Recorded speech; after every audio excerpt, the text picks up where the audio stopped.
Volume 4, Chapter 10. Lulled in the countless chambers of the brain, our thoughts are linked by many a hidden chain.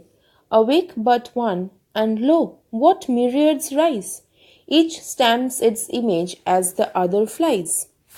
Emily pursued her journey without any accident along the plains of Languedoc towards the northwest, and on this her return to Thoulouse, which she had last left with Madame Montoni, she thought much on the melancholy fate of her aunt, who, but for her own imprudence, might now have been living in happiness there. Montoni too often rise to her fancy, such as she had seen him in his days of triumph, bold, spirited, and commanding, such also as she had since beheld him in his days of vengeance.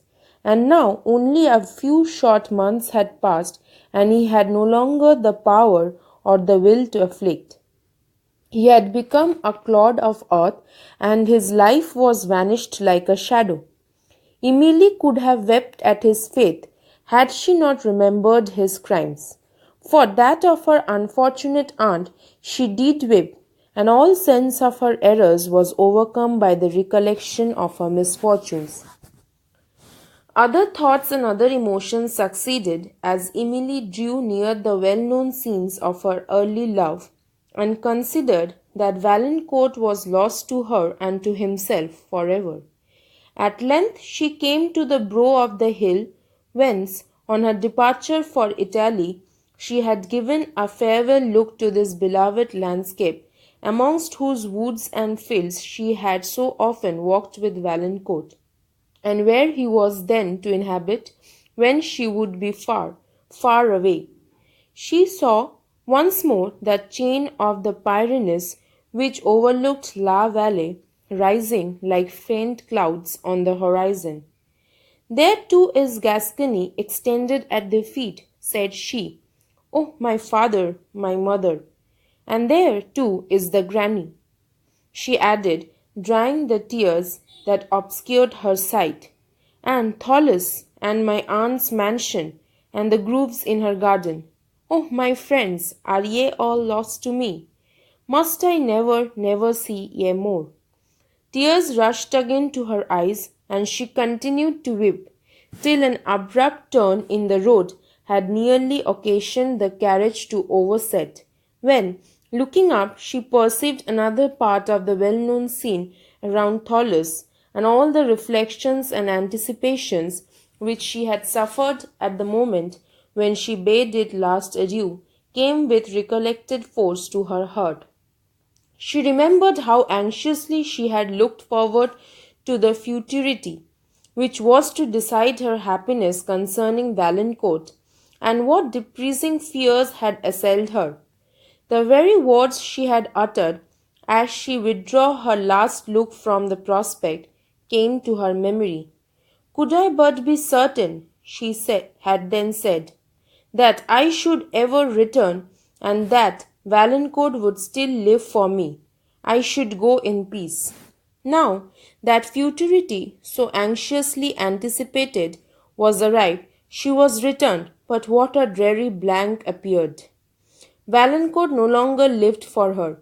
She had no longer even the melancholy satisfaction of contemplating his image in her heart, for he was no longer the same Valancourt she had cherished there, the solace of many a mournful hour, the animating friend that had enabled her to bear up against the oppression of Montoni, the distant hope that had beamed over her gloomy prospect.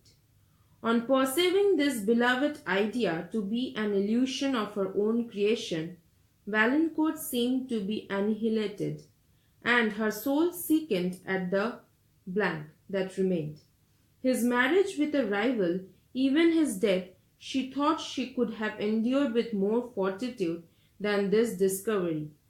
For then, amidst all her grief, she could have looked in secret upon the image of goodness, which her fancy had drawn of him, and comfort would have mingled with her suffering.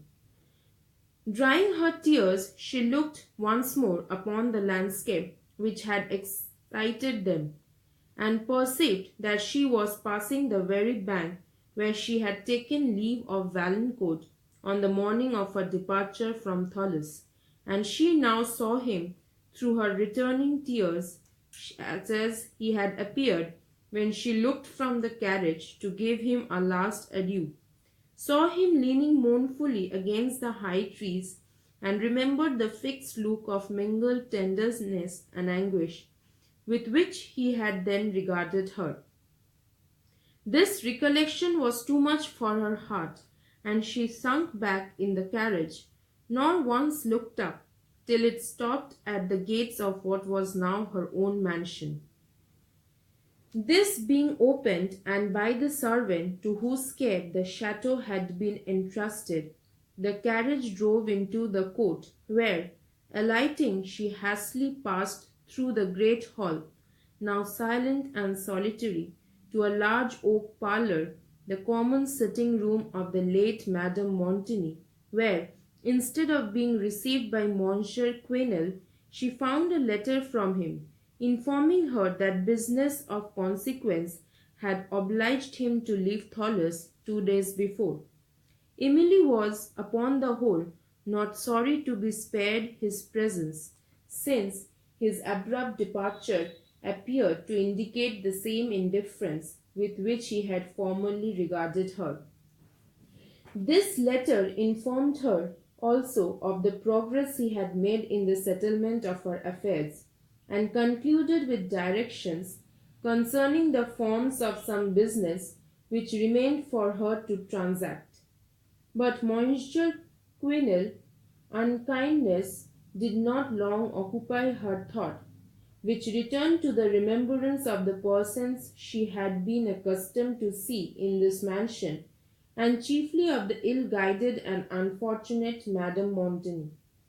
In the room where she not sat, she had breakfasted with her on the morning of their departure for Italy, and the view of it brought more forcibly to her recollection all she had herself suffered at that time, and the many gay expectations which her aunt had formed respecting the journey before her.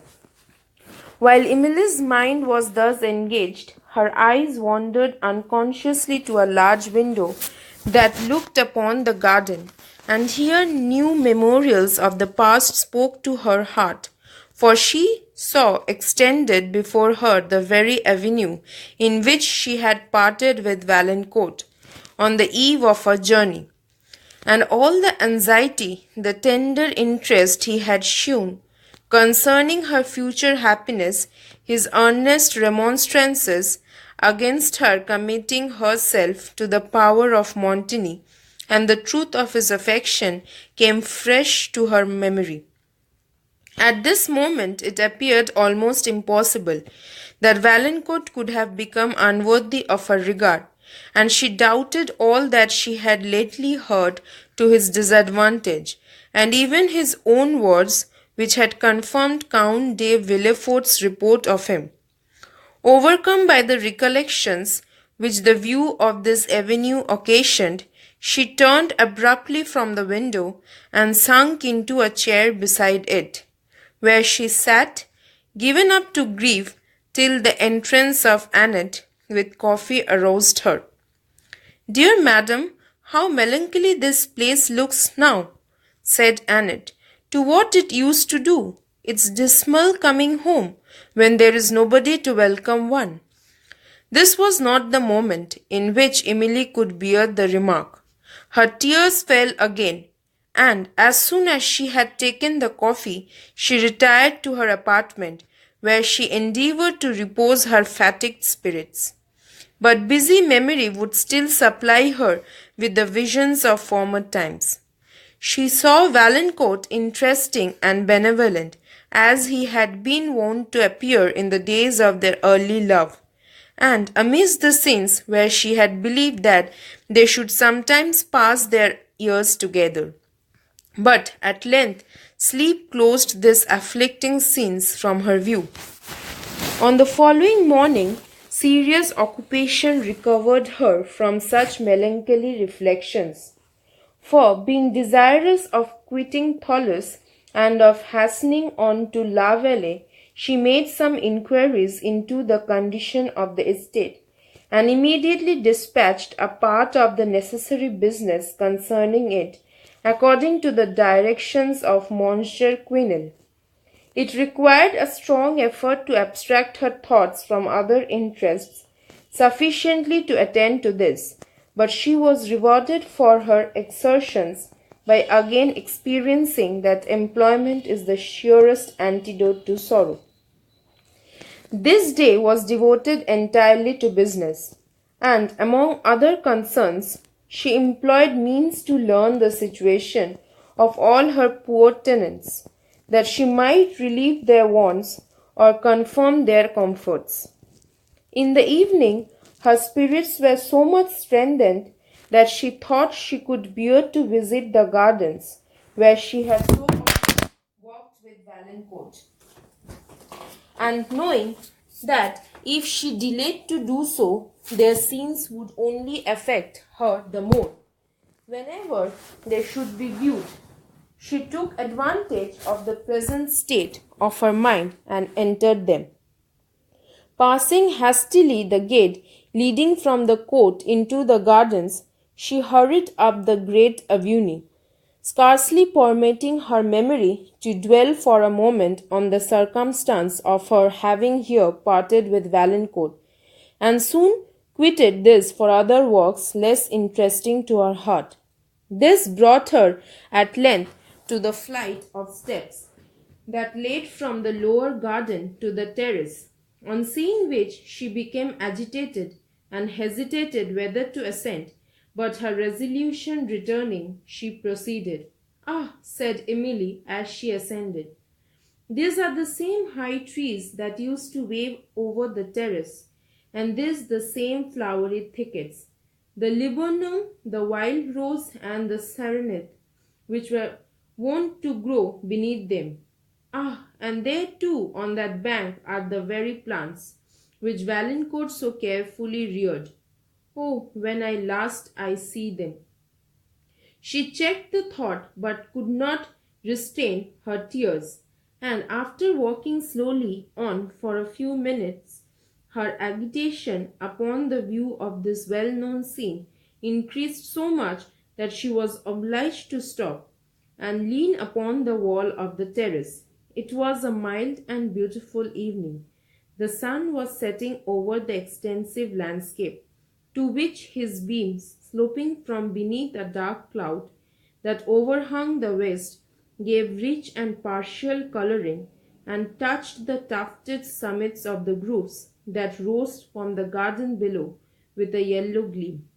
Emily and Valancourt had often admired together this scene at the same hour, and it was exactly on this spot that, on the night preceding her departure for Italy, she had listened to his remonstrances against the journey and to the pleadings of passionate affection. Some observations which she made on the landscape brought this to her remembrance, and with it all the minute particles of that conversation. The alarming doubts he had expressed concerning Montaigne, doubts which had been fatally confirmed. The reasons and entreaties he had employed to prevail with her to consent to an immediate marriage, the tenderness of his love, the paroxysms of his grief, and the conviction he had repeatedly expressed that they should never meet again in happiness. All these circumstances rose afresh to her mind and awakened the various emotions she had then suffered. Her tenderness for Valancourt became as powerful as in the moments when she thought that she was parting with him and happiness together, and when the strength of her mind had enabled her to triumph over present suffering, rather than to deserve the reproach of her conscience by engaging in a clandestine marriage. "Else," said Emily, as these recollections came to her mind, "and what have I gained by the fortitude I then practised? "And are you happy now?" He said, "We should meet no more in happiness, but, oh, he little thought his own misconduct would separate us, and lead to the very evil he then dreaded." Her reflections increased her anguish, while she was compelled to acknowledge that the fortitude she had formerly exerted, if it had not conducted her to happiness, had saved her from irretrievable misfortune, from Varencourt himself. But in these moments she could not congratulate herself on the prudence that had saved her. She could only lament with bitterest anguish the circumstances which had conspired to betray Valancourt into a course of life so different from that which the virtues, the tastes, and the pursuits of his early years had promised. But she still loved him too well to believe that his heart was even now depraved, though his conduct had been criminal. An observation which had fallen from Monsieur St. Aubert more than once now occurred to her. "This young man," said he, speaking of Valancourt, "has never been at Paris," a remark that had surprised her at the time it was uttered, but which she now understood, and she exclaimed sorrowfully, "Oh, Valancourt, if such a friend as my father had been with you at Paris, your noble, ingenious nature would have not been fallen." The sun was now set, and recalling her thoughts from their melancholy subject, she continued her work, for the pensive shade of twilight was pleasing to her, and the nightingales from the surrounding groves began to answer each other in the long-drawn plaintive note which always touched her heart, while at the fragrance of the flowery thickets that bounded the terrace was awakened by the cool evening air, which floated so lightly among their leaves that they scarcely trembled as it passed. Emily came at length to the steps of the pavilion that terminated the terrace, and where her last interview with Valancourt before her departure from Hollis had so unexpectedly taken place. The door was now shut, and she trembled while she hesitated whether to open it. But her wish to see again a place which had been the chief sense of her former happiness, at length overcoming her reluctance to encounter the painful regret it would renew, she entered. The room was obscured by a melancholy shade, but through the open lattices, darkened by the hanging foliage of the vines, appeared the dusky landscape. The Garonne reflected the evening light, and the west still glowing. A chair was placed near one of the balconies, as if some person had been sitting there, but the other furniture of the pavilion remained exactly as usual, and Emily thought it looked as if it had not once been moved since she set out for Italy. The silent and deserted air of the place added solemnity to her emotions, for she heard only the low whisper of the breeze as it shook the leaves of the vines and the very faint murmur of the Garonne. She seated herself in a chair near the lattice and yielded to the sadness of her heart, where she recollected the circumstances of her parting interview with Valancourt on this spot. It was here too that she had passed some of the happiest hours of her life with him, when her aunt favoured the connection, for here she had often sat and worked, while he conversed or read, and she now well remembered with what discriminating judgment, with what tempered energy, he used to repeat some of the sublimest passages of their favourite authors. How often he would pause to admire with her their excellence, and with what tender delight he would listen to her remarks and correct her taste. "And is it possible," said Emily, as these recollections returned, "is it possible that a mind so susceptible of what is grand and beautiful could stoop to low pursuits and be subdued by frivolous temptations? She remembered how often she had seen the sudden tear start in his eye, and had heard his voice tremble with emotion while he related any great or benevolent action, or repeated a sentiment of the same character. And such a mind, said she, such a heart were to be sacrificed to the habits of a great city. These recollections becoming too painful to be endured, she abruptly left the pavilion, and, anxious to escape from the memorials of her departed happiness, returned towards the chateau.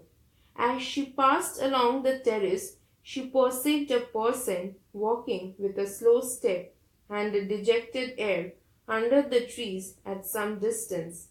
The twilight, which was now deep, would not allow her to distinguish who it was, and she imagined it to be one of the servants, till the sound of her step seeming to reach him, he turned half round, and she thought she saw Valancourt.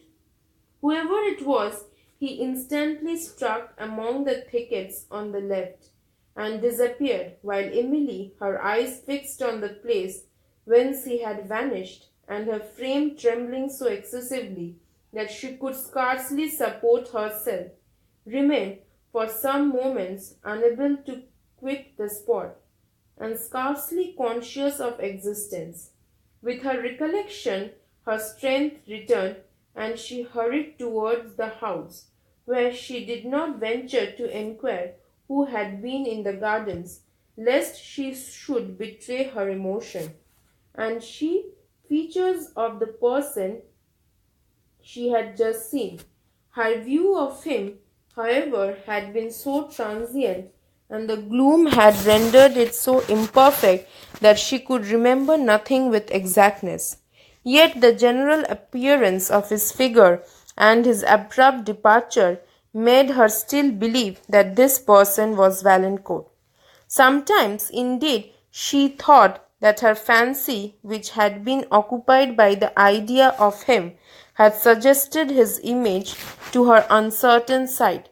But this conjecture was fleeting.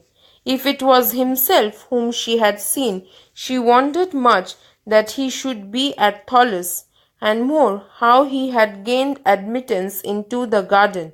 But as often as her impatience prompted her to inquire whether any stranger had been admitted, she was restrained by an unwillingness to betray her doubts, and the evening was passed in anxious conjecture and in efforts to dismiss the subject from her thoughts. But these endeavours were ineffectual, and a thousand inconsistent emotions assailed her whenever she fancied that Valancourt might be near her. Now she dreaded it to be true, and now she feared it to be false. And while she constantly tried to persuade herself that she wished the person whom she had seen might not be Valancourt, her heart as constantly contradicted her reason. The following day was occupied by the visits of several neighbouring families formerly intimate with Madame Montoni, who came to condole with Emily on her death, to congratulate her upon the acquisition of these estates, and to inquire about Montoni, and concerning the strange reports they had heard of her own situation. All which was done with the utmost decorum, and the visitors departed with as much composure as they had arrived. Emily was wearied by these formalities, and disgusted by the subservient manners of many persons who had thought her scarcely worthy of common attention, while she was believed to be a dependent on Madame Montoni.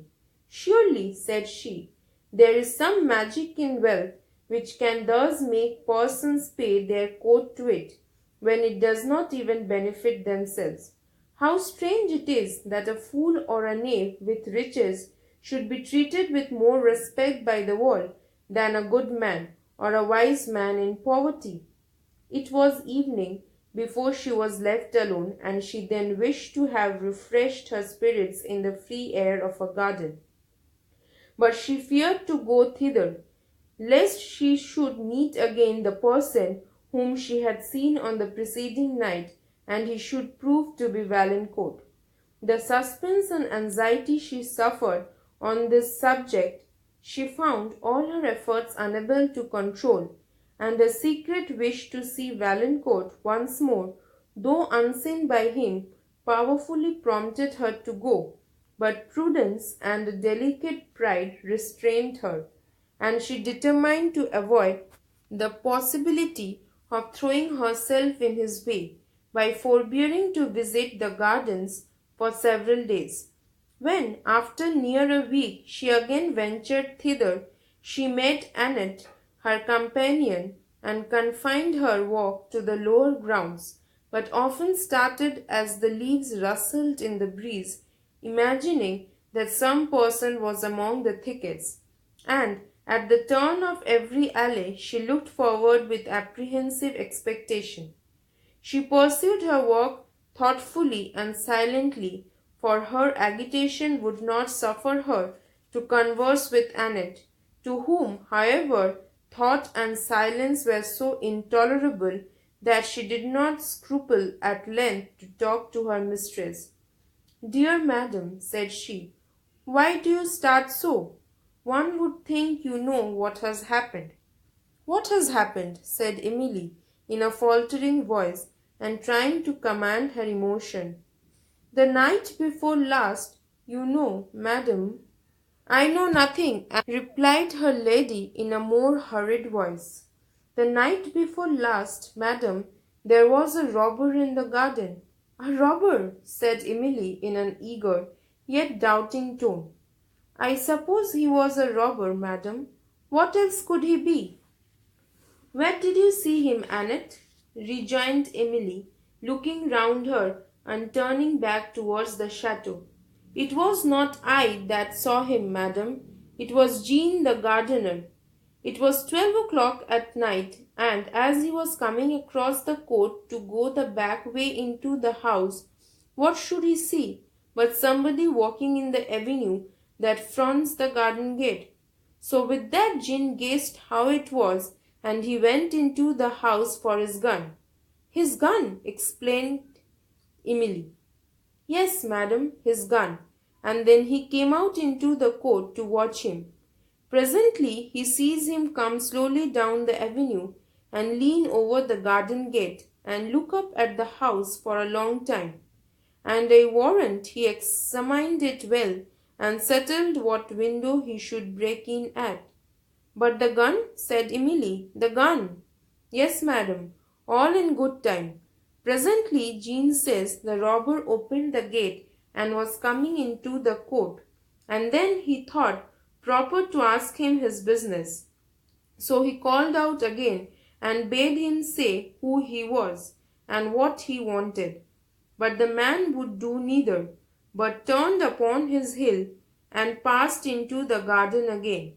Jean knew then well enough how it was, and so he fired after him." "Fired!" exclaimed Emily. "Yes, madam, fired off his gun. But, Holy Virgin, what makes you look so pale, madam?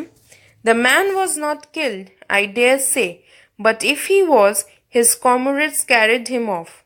For when Jean went in the morning to look for the body, it was gone, and nothing to be seen but a track of blood on the ground.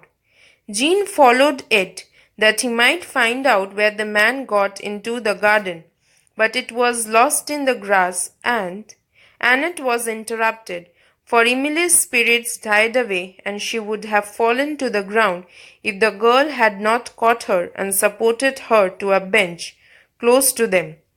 When, after a long absence, her senses returned, Emily desired to be led to her apartment, and though she trembled with anxiety to inquire further on the subject of her alarm, she found herself too ill at present to dare the intelligence which it was possible she might receive of Valancourt. Having dismissed Annette, that she might weep and think at liberty, she endeavoured to recollect the exact air of the person whom she had seen on the terrace, and still her fancy gave her the figure of Valancourt. She had, indeed, scarcely a doubt that it was he whom she had seen, and at whom the gardener had fired. For the manner of the latter person, as described by Annette, was not that of a robber, nor did it appear probable that a robber would have come alone to break into a house so spacious as this. When Emily thought herself sufficiently recovered to listen to what Jean might have to relate, she sent for him, but he could inform her of no circumstance that might lead to a knowledge of the person who had been shot or of the consequence of the wound, and after severely reprimanding him for having fired with bullets and ordering diligent inquiry to be made in the neighborhood for the discovery of the wounded person, she dismissed him, and herself remained in the same state of terrible suspense. All the tenderness she had ever felt for Valancourt was recalled by the sense of his danger, and the more she considered the subject, the more her conviction strengthened that it was he who had visited the gardens for the purpose of soothing the misery of disappointed affection amidst the scenes of his former happiness. "Dear madam," said Annette, when she returned, "I never saw you so affected before. I dare say the man is not killed." Emily shuddered and lamented bitterly the rashness of the gardener in having fired. "I know you would be angry enough about that, madam, or I should have told you before. And he knew so too, for, says he, 'Annette, say nothing about this to my lady. She lies on the other side of the house, so did not hear the gun, perhaps. But she would be angry with me if she knew, seeing there is blood. But then,' says he, 'how is one to keep the garden clear, if one is afraid to fire at a robber when one sees him?' "No more of this," said Emily. "Pray leave me." Annette obeyed, and Emily returned to the agonizing considerations that had assailed her before, but which she at length endeavoured to soothe by a new remark. If the stranger was Valancourt, it was certain he had come alone, and it appeared, therefore, that he had been able to quit the gardens without assistance, a circumstance which did not seem probable had his wound been dangerous. With this consideration, she endeavoured to support herself during the inquiries that were making by her servants in the neighbourhood. But day after day came, and still closed in uncertainty concerning this affair, and Emily, suffering in silence, at length drooped and sunk under the pressure of her anxiety. She was attacked by a slow fever, and when she yielded to the persuasion of Annette to send for medical advice, the physicians prescribed little beside air, gentle exercise, and amusement. But how was this last to be obtained? She, however, endeavoured to abstract her thoughts from the subject of her anxiety, by employing them in promoting the happiness in others which she had lost herself. And when the evening was fine, she usually took an airing, including in her ride the cottages of some of her tenants, on whose conditions she made such observations as often enabled her, unasked, to fulfill their wishes. Her disposition and the business she engaged in relative to this estate had already protracted her stay at Thoulouse beyond the period she had formerly fixed for a departure to La Vallée, and now she was unwilling to leave the only place where it seemed possible that certainty could be obtained on the subject of her distress. But the time was come when her presence was necessary at La Vallée. A letter from the Lady Blanche now informing her that the Count and herself, being then at the chateau of the Baron St. Fox, purposed to visit her at La Vallée on their way home as soon as they should be informed of her arrival there. Blanche added that they made this visit with the hope of inducing her to return with them to Chateau Le Blanc. Emily, having replied to the letter of her friend and said that she should be at La Vallée in a few days, made hasty preparations for the journey, and in thus leaving Thoulouse, endeavoured to support herself with the belief that if any fatal accident had happened to Valancourt, she must in this interval have heard of it. On the evening before her departure, she went to take leave of the terrace and the pavilion.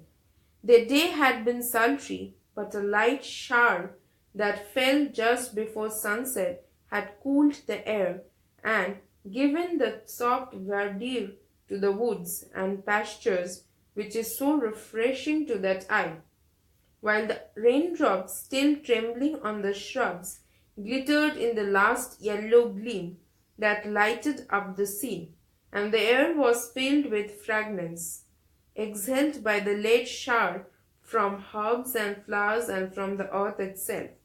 But the lovely prospect which Emily beheld from the terrace was no longer viewed by her with delight. She sighed deeply as her eye wandered over it, and her spirits were in a state of such dejection that she could not think of her approaching return to La Vallée without tears, and seemed to mourn again the death of her father as if it had been an event of yesterday. Having reached the pavilion, she seated herself at the open lattice, and while her eyes settled on the distant mountain that overlooked Gascony, still gleaming on the horizon, though the sun had now left the plains below. "Als," said she, "I return to your long-lost scenes, but shall meet no more the parents that were wont to render them delightful. No more shall see the smile of welcome, or hear the well-known voice of fondness. All will now be cold and silent in what was once my happy home."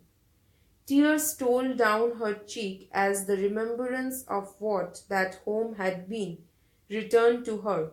But after indulging her sorrow for some time, she checked it, accusing herself of ingratitude in forgetting the friends that she possessed, while she lamented those that were departed. And she at length left the pavilion and the terrace without having observed a shadow of Valancourt or of any other person.